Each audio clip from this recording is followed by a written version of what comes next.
This is Juno Beach. John Ross points to a map of northern France he has hanging in his South Lethbridge home. To most of us, the picture is nothing more than a bit of geography.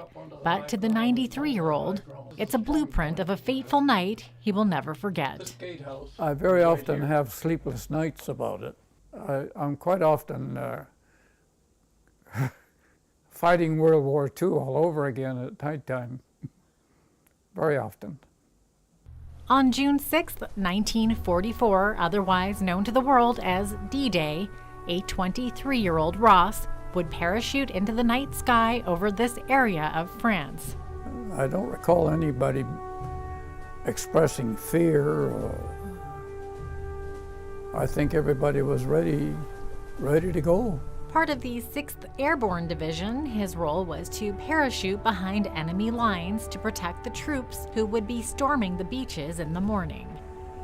We went in just shortly after midnight, before the seaborne troops, and we blew the bridges along the river that would be used by the Germans. Ross joined the Canadian Army in 1939 and 3.5 years later went to England with the Parachute Battalion. And so we trained for about 10 months, I suppose. Very intensive training. But that night, Ross became part of history and is still able to recount every detail of it. When it was time to jump, we couldn't stand up in the plane. It was too small to stand up in.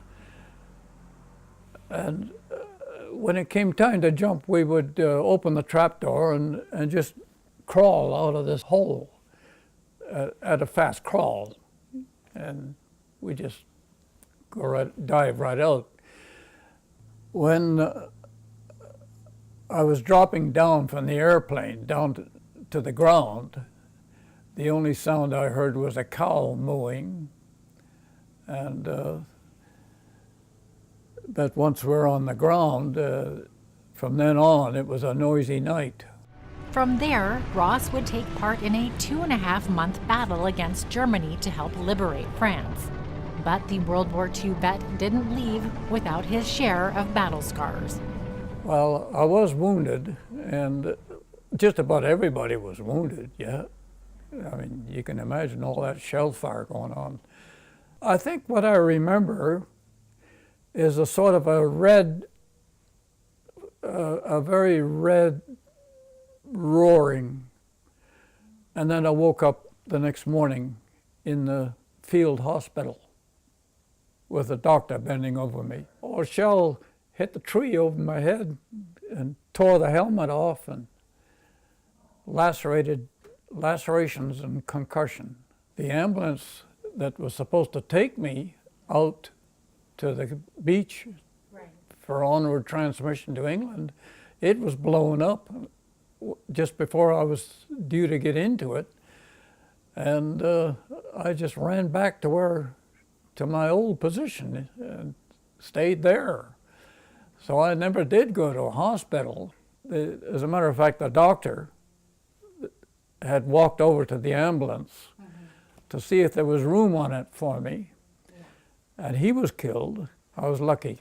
This past June, on the 70th anniversary of D-Day, Ross was invited back to Juno Beach by France's president for a ceremony where he was decorated with the Croix de Guerre, or Cross of War.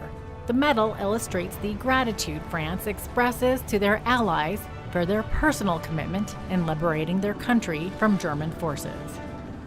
It keeps me awake at night sometimes when I start thinking about what could have happened. I often think I could have done a better job doing this thing or a better job doing that thing. I don't know why I think about it, but I do.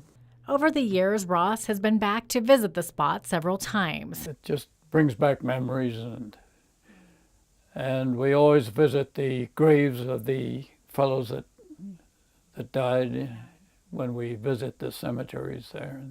Very often, if I'm sitting out in the sun, for example, and the sun is shining on my face and I feel the warmth of the sun,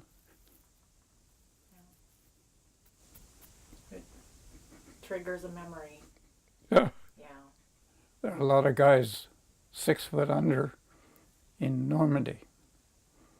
Yeah, and they can't. They don't feel the sun. 70 years later, John Ross can't forget June 6, 1944, and thanks to his contributions, the world will never forget either. For Go Southern Alberta, I'm Jeannette Roche.